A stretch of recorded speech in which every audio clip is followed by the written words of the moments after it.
ओम नमः शिवाय। हर हर महादेव। जय माता दी। मित्रों, कैसे हो आप सब? आशा करते हैं आप सब अच्छे होंगे, खुश होंगे। मित्रों, आज हम आपको जीवित पुत्री का व्रत की कथा सुनाएंगे। उससे पहले हम व्रत के कुछ नियम बताएंगे, आप ध्यान से सुनना। व्रत रखने वाला स्वयं स्नान करके भगवान सूर्य नारायण की मूर्ति को स्नान कराए और भोग लगाए तथा आचमन कराकर धूप दीप आदि उतारे।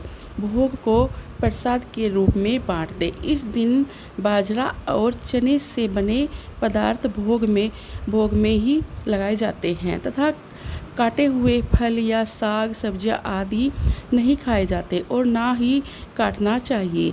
यह व्रत आश्विन मास के कृष्ण पक्ष की अष्टमी को किया जाता है। इस दिन सूर्य नारायण की पूजा करनी चाहिए और इस व्रत के करने से जिनके पुत्र होते हैं परंतु जीवित नहीं रहते तो जीवित रहने लगते हैं। साथ ही मृत वासा बच्चों का मरण दोष खत्म हो जाता है।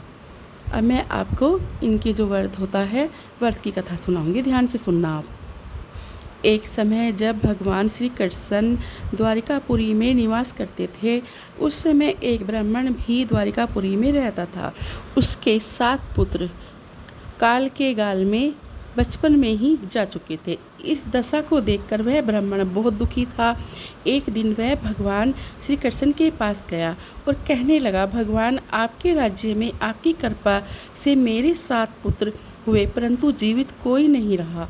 इसका क्या कारण है? यदि आप अपने राज्य में किसी को दुखी देखना नहीं चाहते तो कोई उपाय बताइए। भगवान बोले, हे ब्राह्मण सुनो, इस बार तुम्हारे जो पुत्र होगा उसकी उम्र 3 वर्ष की होगी। उसकी उम्र बढ़ाने के लिए तुम भगवान सूर्य नारायण की पूजा हेतु होने वाले पुत्र जीवित व्रत को धारण करो, तुम्हारे पुत्र की आयु बढ़ेगी।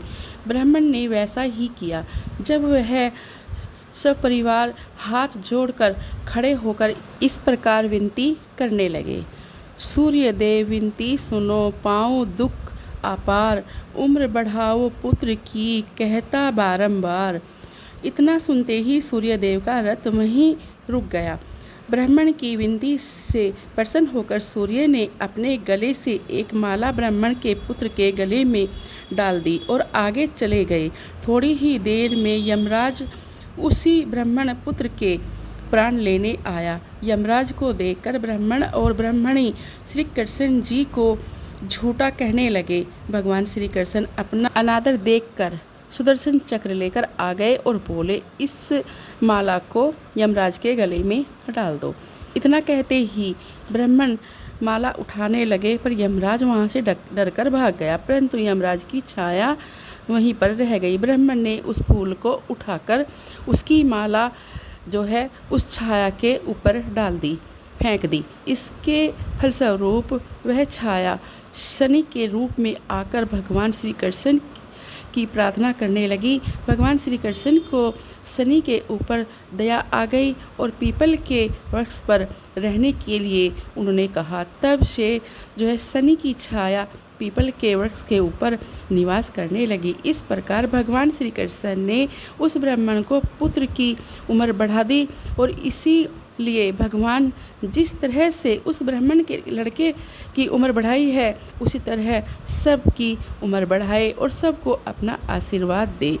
तो मित्रों, मैंने जो आपको ये कथा सुनाई है ये कथा हर किसी के लिए है, क्योंकि इस संसार में सभी दुखी हैं, सभी परेशान हैं। इस व्रत के प्रभाव से इस कथा को सुनने से जो है अपनी संतान का सुख प्राप्त कर सकते हैं। तो मित्रों, अब मैं आपसे विदा लेती हूँ, मिलती हूँ एक खास वीडियो के साथ। हर हर महादेव। जय माता दी।